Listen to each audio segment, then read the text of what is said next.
History recalls the events of the past. Here today, we'll go on historically.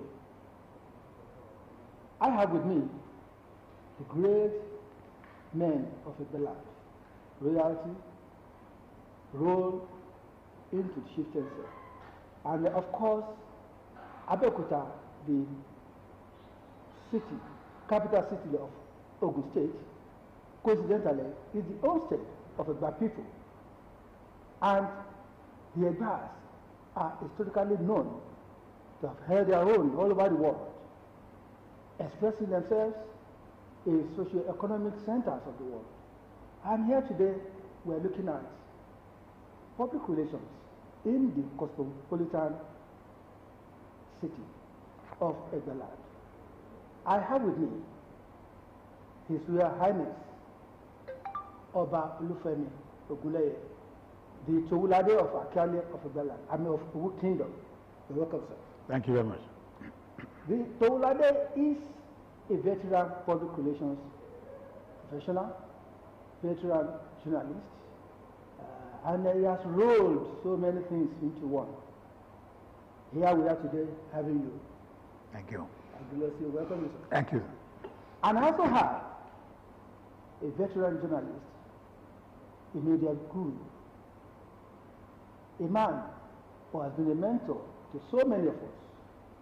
A man who is an cognate entrepreneur, is a man who has also in the palace made Egbaland proud.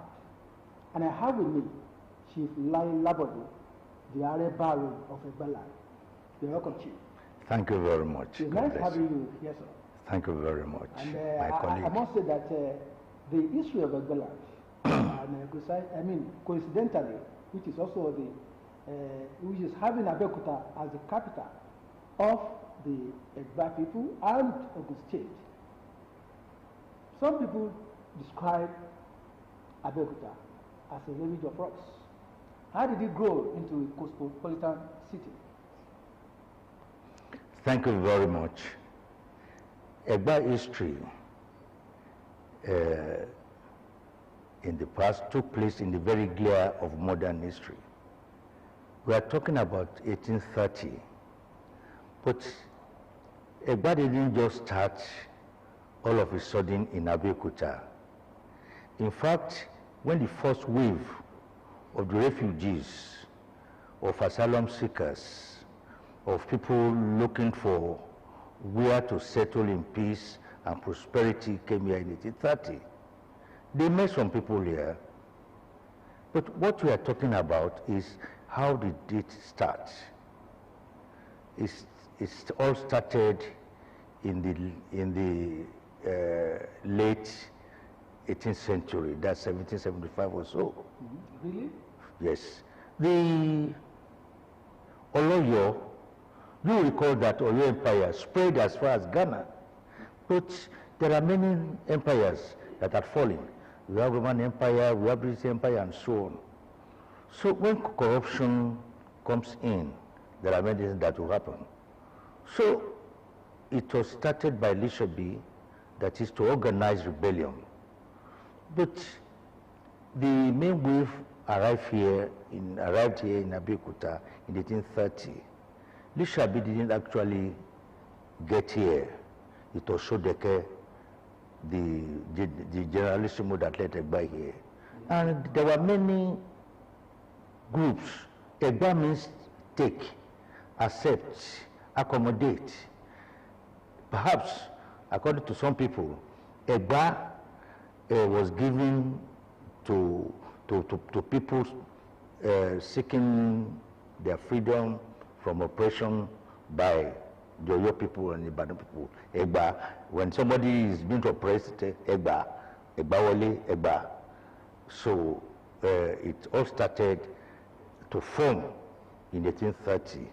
Until today, it has been growing and growing until the arrival of Eritausen and his group in 1842. Thank you very much. It's a pleasure having you, sir. Kabiyesi, let me say it in the Yoruba parlance. Ẹni tí ọmọdé ò bàbá tán, AreBaaroyin. AreBaaroyin sì ni bàbá ìtàn.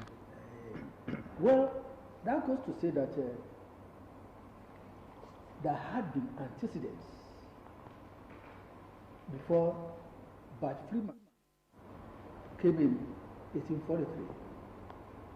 And we could also recall that in the areas of business, in other socio-economic stratas, we have found Egbaland doing their work. Kabis, can you let us into the uniqueness? Yeah, quite nicely. The Egba, as we know, had been very, very industrious and hardworking where they were. That is before Abeokuta. And at that time, almost all the Yoruba setup, they were united to them, they were neighbors to themselves.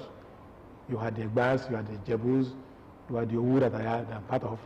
You have other people from Lorin after the old Oyo was broken. They all spread into so many places, and the Egba were known to be powerful warriors, industrious, good farmers, good artists, weaving cloth and doing so many good things. And we were neighbors in those days. I think Egba and the Owu and others. We know ourselves. We know where we live together. But thank God, when somebody like Lishabi came in, said it was enough for him to liberate Egba from the clutches of the Oyo people. The Ilaris will come and for their wanting Jakole, punishing them, doing so many kind of things. Then the man just out of sheer native intelligence organized what we call Aro. Aro is a cooperative thing. Meaning that, you know, in those days, if you are farming, you join others to farm their own farm, others to come back to join you and do your own farm. So that had been the traditional thing that was on. So Lishabi organized these things, and to people, they didn't know the motive, they didn't know the meaning or what they wanted. They just wanted to see what they would do his farm. So it was only the night of when they would do that operation that he was able to tell some key people, these are missions for every Ajele that you pass through of kill, and they did that, and it was wonderful. It was a unique, in the modern language, coup that happened, and so the Egba was taken out of the clutches of the people, and so the war went on until eventually, when they were able to say they want to find a respite for themselves, and that's what traced them, what brought them to Lishabi, as we were told, didn't get to Abeokuta, but Shudeke, who was another leader after Lishabi, and some other people, they were the one who came to Abeokuta. And they found Abeokuta, where history said about 1830 or thereabout, that they came to Abeokuta, and they came to Abeoluma. Other people joined them, including even the Owu people that we came. We were somewhere, there was this internecine war that happened to the Owu to entire people. And what caused that war? Very simple thing. The government at that time ordered to end slavery. And the Yapo international market was an epicenter of where slavery had been transported. The Jebu didn't support the Jebus, their own business. They are not in slave trade, but they enjoy packoside from slave trade because they created gateway. Custom. Each slave that was taken away, they will take their own royalty. Custom. So they are custom. So in a way that indirectly they were benefiting seriously from slaves, so they wanted to make sure that the thing did not end. But the Olu who was then at that time was the one giving collective decision about Oloyo, Ife, Ogunleye. They said, look, this slavery must stop, and so they gave the Olu the power to intervene and stop them. The man did. In fact, the first culprit at the court was the son of the prince from Oyo, Aule. He was the one caught in slavery, and because he was a prince, they didn't give him the death punishment. But rather, they gave him civil punishment that making him to feel that. That was a bit diplomatic. It was. So that was the beginning of why every people now colluded to say, what is this old people? They are so heady, they are so stubborn, so the war became a very serious thing that the Ife was there, the Oyo was there, even the Jebu the question of whether there was disagreement in alligator paper was just a ruse. That little fight couldn't have caused anything, but there were the inside. Maybe because of the level of education at that time. Well, perhaps. So, but that way anyway. Well, our from the point of history is that if perhaps if the Egba people had joined in fighting with the Owu to suppress those who want to suppress them, maybe we wouldn't have been as distracted as we were before we get to Abeokuta. But only Ekija at that time a little bit gave assistance to Owu in fighting. But again, Owu had been known to be heady, to be powerful, to be warriors, and they brought the war. The war was so large that for 7 good years we were driven back into our own enclosure in Owu. The war could not go forward, it could not go backward. So the last batch of the old people that broke the fence of their world to come were the ones who came to Abeokuta in 1994 to join the Egbas. So when we joined the Egba again, they were even, according to what Oleku have told them, they were passing by. They wanted to go to, they said they should go to a place where there is river going to Gaun or Isheri or so. But should they haven't known them to be real warriors and good nationalistic fighters, say, look, you people, we just saw them, I said, you can't go anywhere. Even when Abeokuta that we are to here, we are not other settled because the Dahomey are still coming. There are series of interlopers want to take so many in Abeokuta. So they picked up with Owu and Owu State. And in making sure that we are stayed, there was a place, that's where I call Okagowu now, which was tangential to the Lagos arm of the road, where you can see those who are fighting on. So that is how we were here, and that's how we joined the Bible. Very historical. What it should be. Very historical. But one thing strikes my mind, and that is the industry, the vision that the great leaders of Egba earned in those days. Could you give us an account of how they came about being leaders in the industry, in the economy, in business, and the like? Thank you very much for this very question. There was this historical rendition that right from the time of Lishabi up to the time of the final general, because Moses started taking the children of Israel out of Egypt, but eventually it didn't last. You have Joshua completing the entire thing. So they can, but there's this idea that they have been consulting Ifa, and Ifa said that, well, when you get to some place, that's the place you will settle. Also, white men coming over the water, over salt water will come. In other words, Ifa had predicted that the white men would come to Abeokuta and Egba would say, 30,000 got to Badagry. He could have stayed in Badagry permanently. He passed through Ota. He could have stayed there permanently. But he decided to come to Abeokuta. And when he came, Shodeke said, well, that is what Ifa had been saying. Maybe what I'm saying will not be palatable to either Muslims or Christians, but that was what we read in history.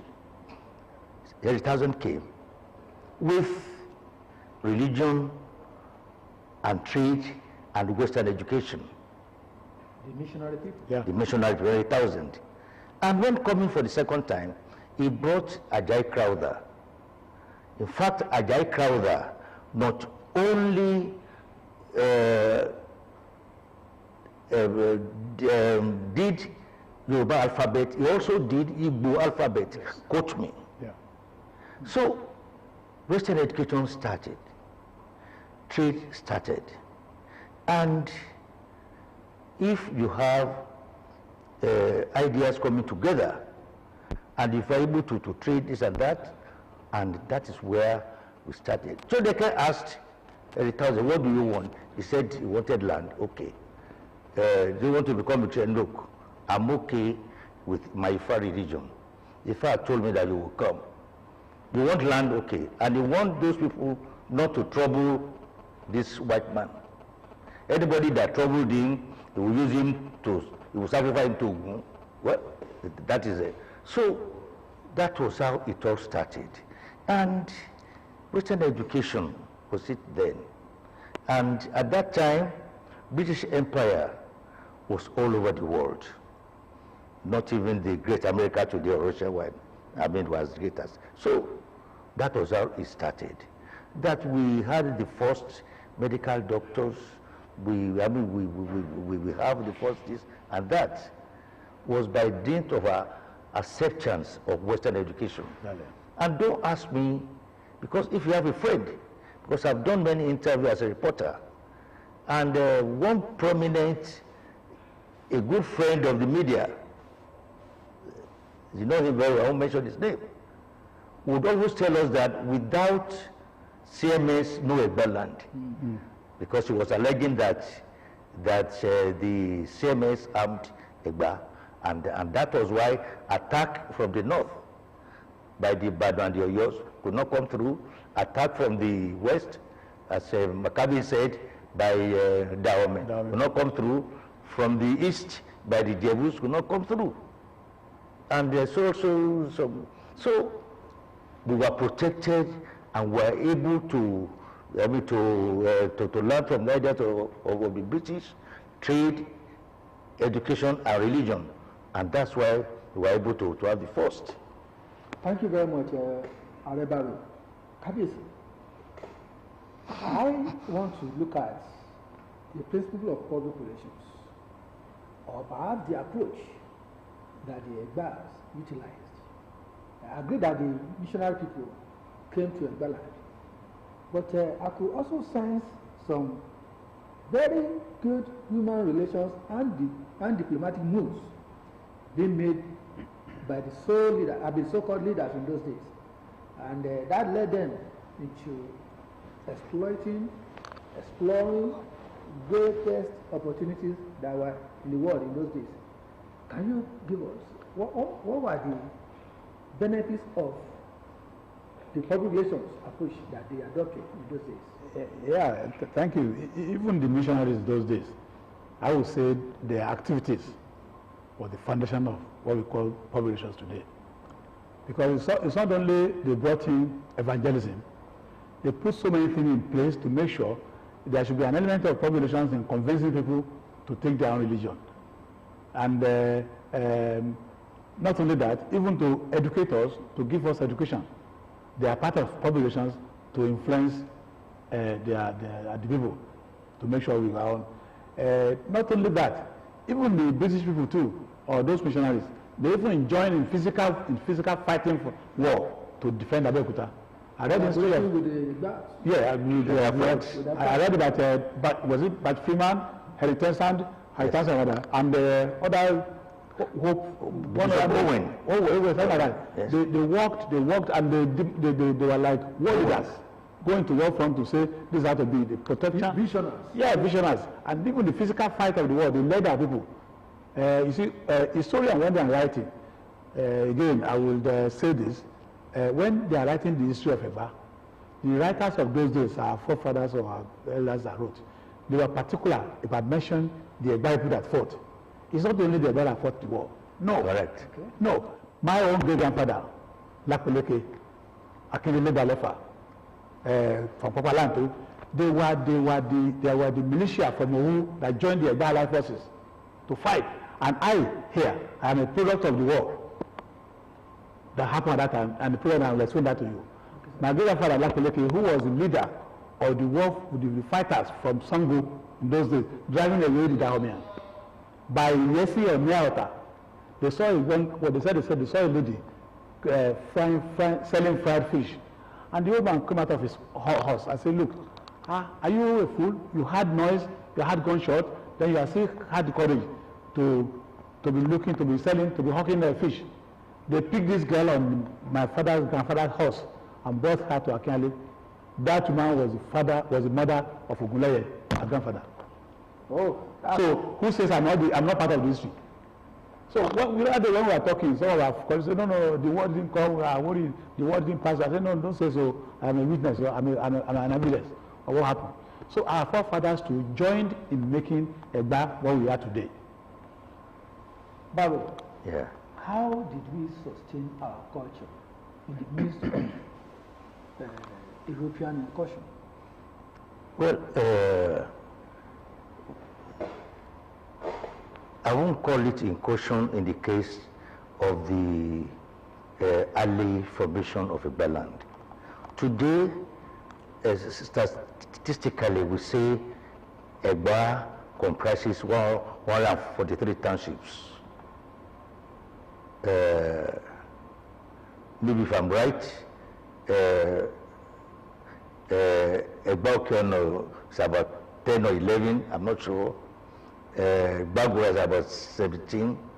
I think it was about 3 or so. If I remember, it's a conglomeration. It is. So what we are talking about is that respect for everybody's culture, and that is understanding. Is there. As I said, we were here in the early days of the Egba formation. There are 3 Ijayis in Abeokuta today. Yeah. There is Ijayi Kukudi, there is Ijayi Obirinti. They came after Owu. We came in 1862. I'm talking of the biggest Ijayi. Yeah. There are 3 of them. Now, it was, why is it that whenever there was a problem in Ilu Oyo, they will always come to Abeokuta, this land of freedom. It is. And people were ready to accommodate one another. And nobody interferes or intervene, at least in your affairs.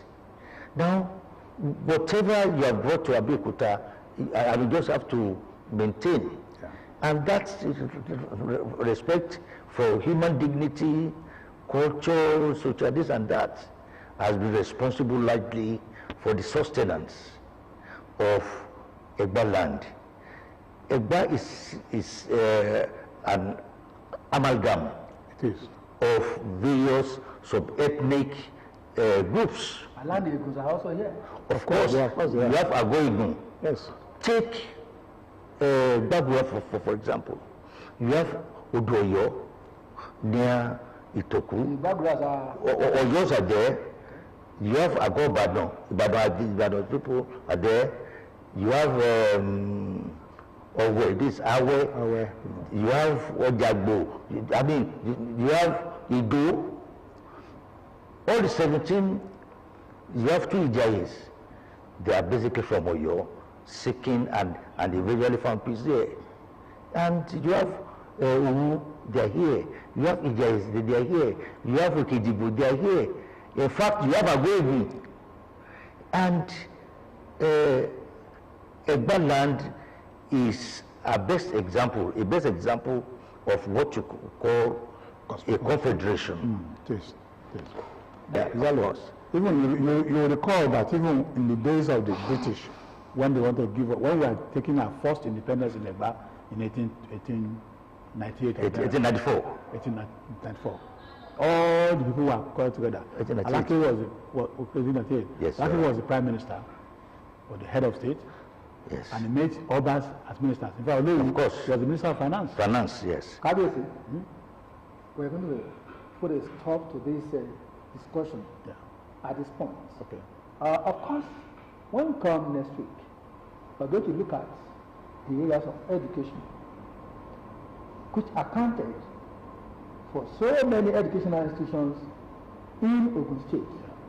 We're also going to look into some other areas that has benefited Egbaland and invariably Ogun State. Can you give your last thoughts, sir? Well, just as I said earlier on, I'm a Nigerian man, and when I was told that when we go to Abeokuta in 1862, we were asked to join our kids and king.